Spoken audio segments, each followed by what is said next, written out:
Hi everyone! Welcome to my new vlog. So ito na ngayon, bago nga mangyari yung accident na yon, ito muna ang sitwasyon. Ayan, galing nga kami sa Botohan at sobrang traffic. Dahil nga matraffic, syempre kanya-kanya tayo ng diskarte kung paano natin malulustan or maka-overtake ng kahit 5 man lang para maibsan yung ating inip. Eto na nga't dumaan ako sa bypass.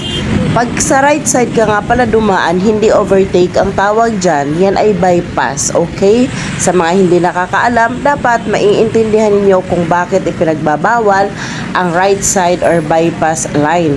Dahil dyan talaga nagkakaroon ng ma-limit na accident. So, dapat talaga ang overtaking ay nasa left side. So, eto na nga, dahil nga ang traffic, talaga namang pagalingan. Siyempre, mas magaling ako dyan, char. Eto na nga at nakaharang sa akin tong e-bike. Siyempre nag-init naman yung ulo ko. Bakit naman kasi itong si e-bike, alam naman na hindi kasya, ay haharang-harang dyan sa bypass. Siyempre nalungkot ako't nagalit dahil nga wala akong malusutan. Mabuti na lang nung binusinahan ko, tumigil. Wala naman siyang choice kundi tumigil. Ito nga sana't lulusot ako, kaso nauna talagang umungos ito, nagtigil na lang ako. Hanggang sa ito na nga ang nangyari.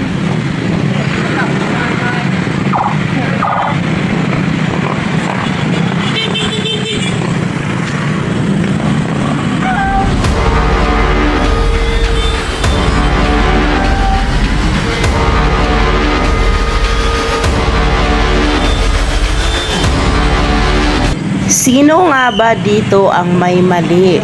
Yung motorista ba o yung driver ng truck? Alam ko na nga ang isasagot nyo. Siyempre, lagi nyo namang sinisisi ang mga rider kapag may ganitong pangyayari. Wala nga tayong magagawa dahil napakarami nga naming kamote rider. Ewan ko baga naman kasi sa dinami-daming rider napasama pa ako dyan. So, ang tawag nga pala talaga sa amin ay kamote rider. Pero dapat tanggap nyo na yun. Siyempre, maliit lang kami, motor lang kami, kaya napakadali naman naming sumingit. At eto nga ako, patingin-tingin, kunwari, hindi ko na videohan. Kasi syempre, si Insta natin ay nakatigil lang yan. So, malalaman na lang natin yan at makikita natin kapag nag-e-edit na tayo. Akala ko nga talaga hindi naka-open si Insta ko. Yun pala, mas chismosa pa sa akin. Eto nga si kuyang naglalakad, akala mo naman sasakyan na traffic. Abay nagagalit, may paturo-turo pa, akala mo yung traffic enforcer. Pero okay na rin yon dahil umusod itong kotse. Eto, nakalusot na nga ako. Thank you for watching.